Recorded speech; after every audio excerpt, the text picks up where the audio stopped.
Okay, Sweden Major Day 1, let's talk about it. Instead of going in chronological order for the games of the day, I think I'm just going to go in order of the group letter A, B, C, D. Technically, they did, I think, a lot of the games together, or at least they ran in parallel, the games from each group. So when two teams from Group B were playing, the other two teams from Group B were playing on the other stream, and they kept us some sort of order. But regardless, I'm just going to start with Group A here. So...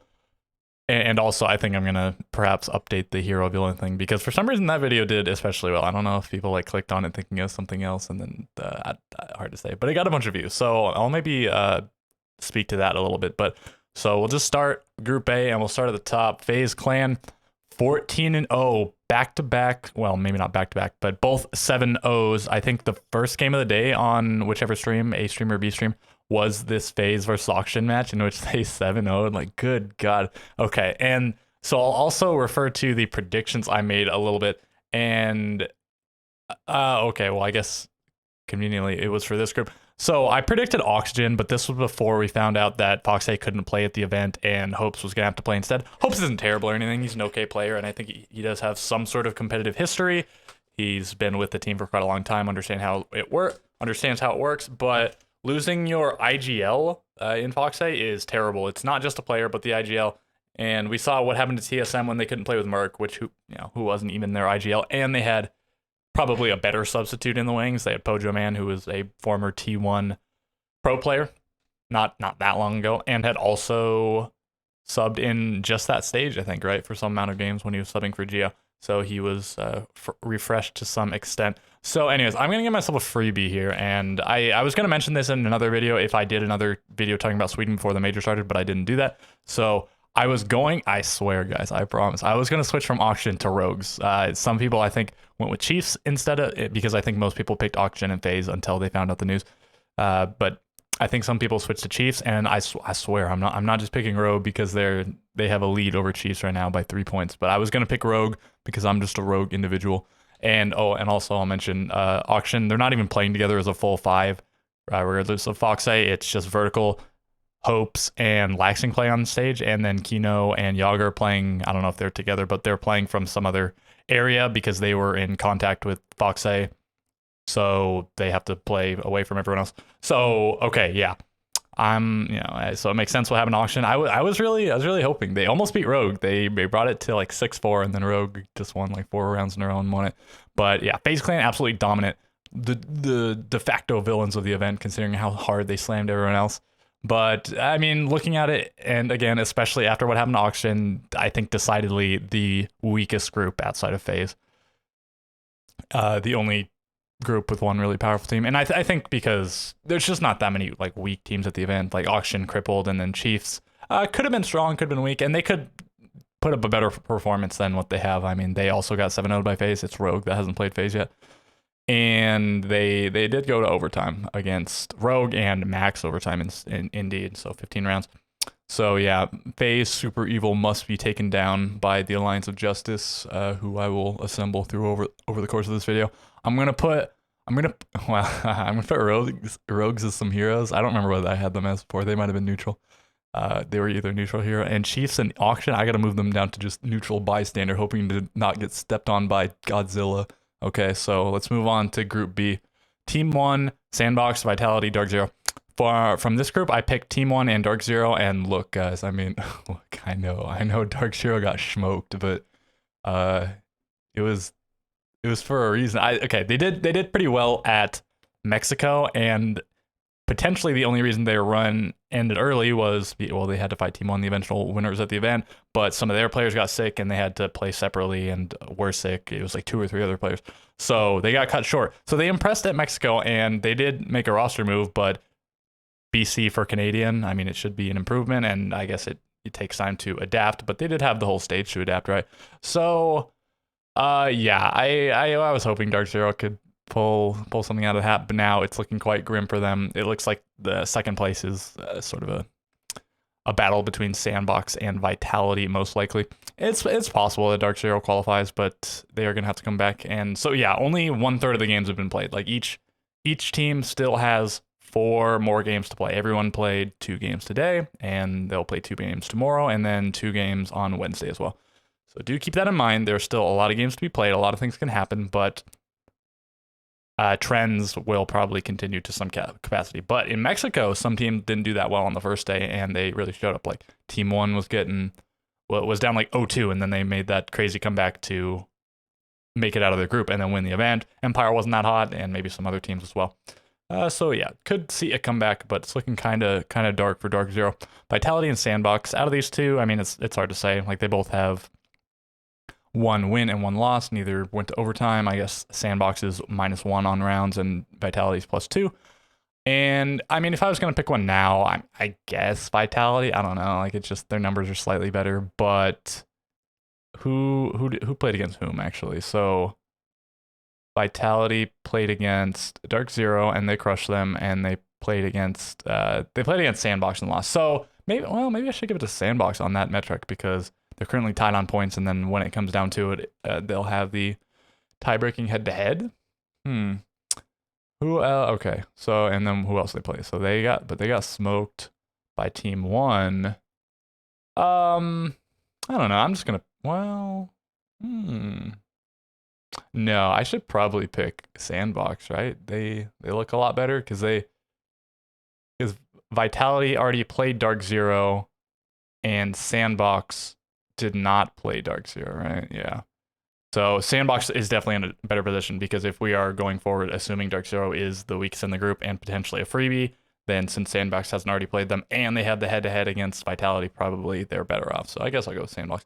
And I think no, they look like the second best APAC team, I guess, at the moment, and we'll come across the other one shortly. So that was Group B.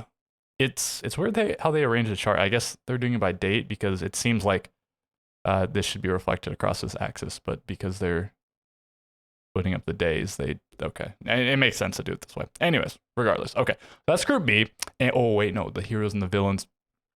Team 1 continues to be villainous, and pretty much all the LATAM teams because they're too good. They have to be stopped. They're evil, right?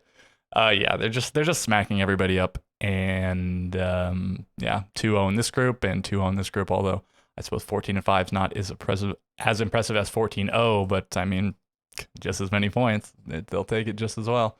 Yeah, so they got to be stopped by the heroes, Sandbox and Vitality, I suppose.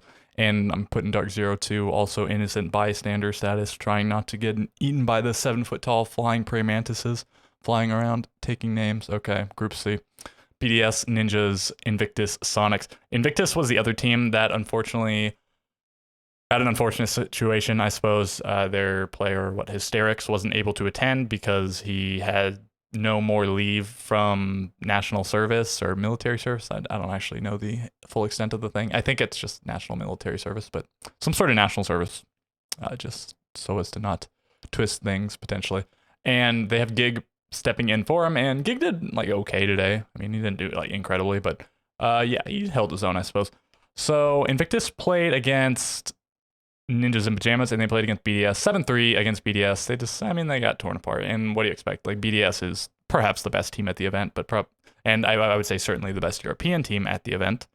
But again, also maybe the best team at the event, and maybe the best hope of toppling LATAM. We'll have to see. But in Invictus's game against Ninjas in Pajamas, and they played on Bank, and we saw a lot of Bank today. Like, I guess there were 16 games, and I think there were at least 4 Bank games, and of course, considering there's 7 maps, that's just like pretty disproportionately high. But then also considering how little we'd seen of Bank, I suppose in NA we'd seen not very much, but I think maybe in Europe there was quite a bit, and potentially the other regions, I suppose. I'm not actually sure how much or how little Bank was seen there. But anyways, they played on Bank, and Invictus went up 5-1 against NIP. So it looked like they were going to cop the win. It looked like maybe Invictus wasn't struggling so much with Gig replacing Hysterics, like he was just filling in the roles adequately, and NIP was perhaps still just weak in international competition like they were in Mexico. I mean, they looked good pretty good in this last stage of LATAM, but again, they disappointed at Mexico. They were, of course, expected to go very far, coming off of a 6 Invitational win So they were trying to start their dynasty and whatnot,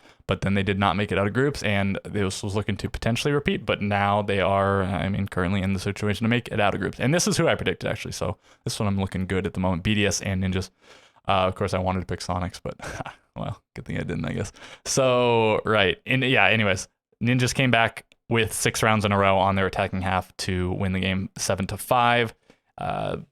I mean, not expected, of course. Like, you never expect a team to clean sweep on either half, but Bank is pretty heavily attacker-sided, it would seem. So, you could chalk it up to that. Ninjas just, I mean, I guess neither team could defend really well. Like, only one defense round was won, so, there's that. Anyways, and then for the other 2 games, Sonics versus Ninjas in Pajamas and Sonics versus BDS, they just got 7-2'd both times. If for some reason any of those players are watching Kansan, Rexen, Super, Grixer, Yeti, any of these guys, which I really doubt. Maybe they'll watch it at some point. Maybe they'd be watching my vids. Who's to say? But I doubt they'll watch it before their next matches. I do think they have the potential to bounce back. I think they got this is a bad group to be put in, unless Ninjas prove to just be beating up on bad teams. I mean, and again, like I wouldn't say these 2 are bad teams, but they seem to be 2 of the weaker teams at the event at the moment. I do think Sonics can bounce back. They're pretty adaptable teams. They just lost 2 best of 1s against potentially 2 of the best teams in the tournament, who I will now be labeling as villains, and I'm gonna give both these guys hero status actually, because I mean, maybe I should be giving either of these guys bystander status, but I'm giving them the hero power up. Let's see if they can take down the other teams, because they play they don't play each other again until the last day. So tomorrow it's Sonics versus they do. Oh yeah, they haven't played. Yo, I'm stupid. They haven't played each other yet, so they play each other on both those days. So I mean, I'd prefer Sonics to win all their games. So, but I mean, I guess if Invictus is gonna win against one of the other guys, I'd prefer Invictus to beat Sonics, maybe just to upset one. Well, no, I predicted these guys, but like that doesn't mean I want them to win. I want to be right, but I don't want them to win. They're the villains after all. They can't be winning. Anyways, did I finish my point about Sonics? I think that they're very adaptable. They're good players, and they do have the potential to bounce back. They have a very good coach, but I do think it'll be difficult considering they are coming back to play in less than 24 hours after they finish their games. So we'll see. I have high hopes, but I do not have high expectations. Okay, Group D. Damwon, Space Station, Furia, Empire, and this is wild. I had this one, I think, I assume I mentioned it. I had this one pegged as the group of death in my video, and the most competitive group, and I think I was proved right here. There's the least disparity, I guess. Empire, surprisingly, at the bottom, but this team, I mean, 6-6-0-0. This one's like the other one that's kind of well spread out, and then this one's fairly decisive with 2 1s at the bottom. Anyways, okay.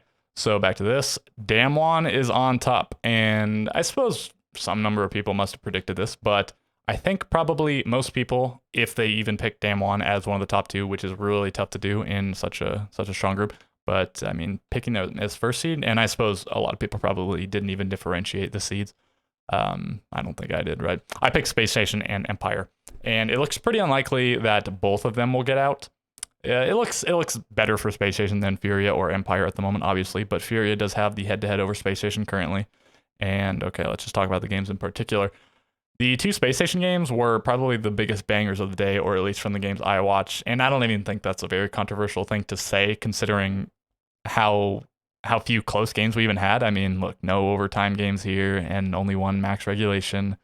All destructions here, and I guess these 2 games were close, but why was this game close? And then I didn't catch this one, so that one might have been mad early. That, or it was on at the same time as another game I was trying to watch, because I try to watch all the NA games so that I can. So if if an NA team's playing and some other guys are playing on the other stream, I'm probably not catching that game. Anyways, it was close, but maybe it was a cool game, but maybe not. Anyways, okay, back over here. Space Station, all 15 rounds versus Furia, and if I remember correctly, this is the same thing that happened at the Mexico Major. They were in the same group as each other, Group C, I think, Group B. It doesn't matter. Okay, with Na'Vi, they were the only 3 in the group because the Australian team, the Knights, was supposed to be there, but they could not attend, so 3-team group. Anyways, Furia beat Space Station in their first game. Yeah, in round 15, I think, of overtime. And then in the second time that they played, Space Station beat Furia, I think 7-5. That might have been Chalet. I'm not 100%. The other map is definitely Coastline. So we'll see if they repeat again. I mean, I'm hoping for SSG certainly to get out of groups, because at the moment it's not looking good for NA. They 1-7 on the day, the worst region by far. I think it was like what, LATAM 7-1, Europe 5-3, APAC 3-5, NA 1-7, and they didn't. And it was not until the very last game of the day, on the one stream. On the other stream, it was some other game, but the very last NA team of the day, NA game of the day, was won by Space Station. And honestly, they shouldn't have even won the game. But look, if you watch any game from today, if you haven't watched any game for some reason, definitely you gotta watch this one. And probably this is second place, but. Or like, you can just watch the first 2 rounds of this game, because they had 2 of the most incredible clutches of all time. Okay, the first one, look, should I talk about it? Okay, I think at the end of the event, I'll probably do a video. I'll just do a little montage video of all my favorite moments for the event. I think I have like 4 or 5 or something from today, and 2 of them are these god tier clutches from Fultz and then Rampy. I'm just gonna talk them through. The first one from Fultz, I think he already has a kill and he's coming back to site. And he gets put down to a 1v4, and like right as it becomes a 1v4, he gets a kill. So he's basically walking into a 1v3 post-plant situation. He's a defender. And he walks in, he's sort of, he's maneuvering and whatnot, trying to not get pinched by these 2 guys. He's pushing into planes, into Aviator on Villa, and there's like 2 dudes, or they're like all around study. One's like outside, one's at the door, one's at the breach.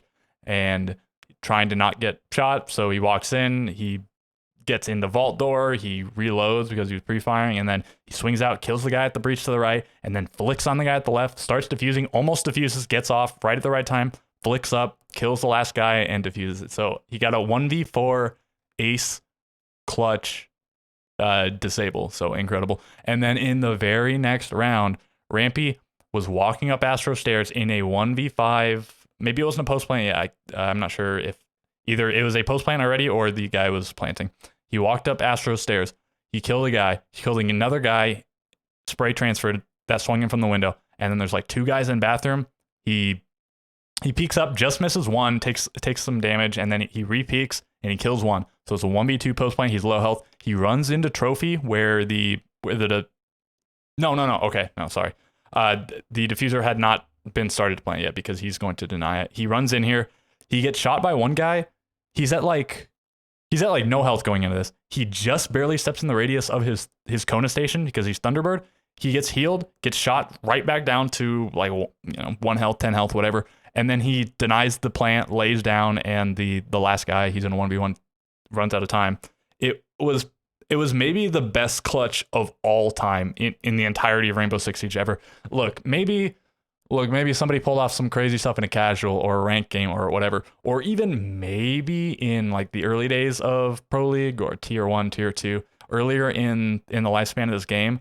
But I mean, I doubt there was something this incredible. But even if something of similar caliber occurred then, like I guarantee it was in a lower quality match, or at least against lower quality opponents. This is against one of the best teams in the world, just one of the top teams in Europe, and then the second place finisher at the Mexico Major. And he just danced like it was, if you haven't seen it, you have to watch it. And if you have, in some number of days, I'll post it with the rest of stuff. But oh my God, just unbelievable, just unbelievable clutch. Greatest clutch ever. I'll just say it. Okay, goated clutch. And this was right after a very impressive clutch, like one of the better clutches I've seen in a while. And then followed by, oh my good googly moogly. Okay, anyways, Space Station hero status continued, even though they're up here in the group. But I mean, I don't know, bias maybe. I can't. Who's the villains of the? Wait. Oh no, who's the villains? Damwon? They can't be villains, right? Because it's really weird to have like a hero and then 3 neutrals or something. Or just like no villains for the heroes, but who can I assign? Because I want to put Empire as villain. I'm just gonna leave Empire's villain even though they're down here. Like it's just it is what it is. Sorry, Empire, you're just my token villain now. And I'm going to move these guys to neutral because I think Furia, perhaps I mentioned it in a previous video, but I was talking about them being maybe the most underrated team at the event, and I don't know if they're underrated now that people have seen them play at this event. And okay, no, I'll keep them as hero in the grand scheme of things, and I really don't want to put these guys as villains, so I'm not going to. I'm gonna leave these guys as neutral. We'll see. Maybe they'll become quite villainous after the second day, but Damwon smoked Furia, or well, 7-4, so maybe not smoked, but this was, I think, a coastline game, and Furia, as far as I understand, are pretty good at coastline. They beat SSG at the Mexico Major in that round 15 game on coastline, and I think LATAM is generally just good at coastline, but Damwon beat him down. Again, I didn't watch this one because the Space Station Empire game was going on at the same time. Couldn't miss that. So yeah, I think this is a bit of a shocker with them being on top. I predicted once again Space Station and Empire, and it looks like unlikely they'll both make it. Although, again, still possible. But yeah, I think it looks like probably Damwon and Space Station. But Furia is just 2 points below Space Station. A lot of points still on the table. 6 points, of course, 12 points on the table for each of these teams still after today. So, okay, I guess that covers pretty much everything there is to talk about. I mentioned all the game. I mentioned heroes and villains and whatnot. I hope I have a equalish number of heroes and villains. I didn't keep track, but okay. So I don't really think I need to ramble on anymore. I'm just going to mention one more time. I think I mentioned it in one of the previous videos that I put out today. When I put out, this is the third one of the day. If you have not yet, if you have any sort of interest, go check out that Skies video that I posted. I put a lot of work into it. I think it came out pretty well. Give me a like or whatever if you would be so kind. And okay, looking forward to the games tomorrow and the next day. And then the next day there's a day off, so no games that day, unfortunately. And then the playoffs Friday, Saturday, Sunday. Hopefully we can get at least one NA team in the playoffs, or perhaps miraculously more than one. That'd be cool. But yeah, I'm really rooting for Space Station going forward. And okay, from this group, Space Station, I'm rooting for them. This group, of course, I'm rooting for Sonics. In this group, I think I want to root for Vitality because Dark Zero is just, that might be a lost cause. And there's a pretty fierce competition in terms of points between these two, but I kind of like Vitality for whatever. Well, I predicted Sandbox, so I'll root for Vitality. And then this group, I kind of want to root for Rogue. Yeah. Oh yeah, that's just my thoughts on the matter. Okay, so we'll see what changes after tomorrow, and with all of that being said, I will catch you in the next video.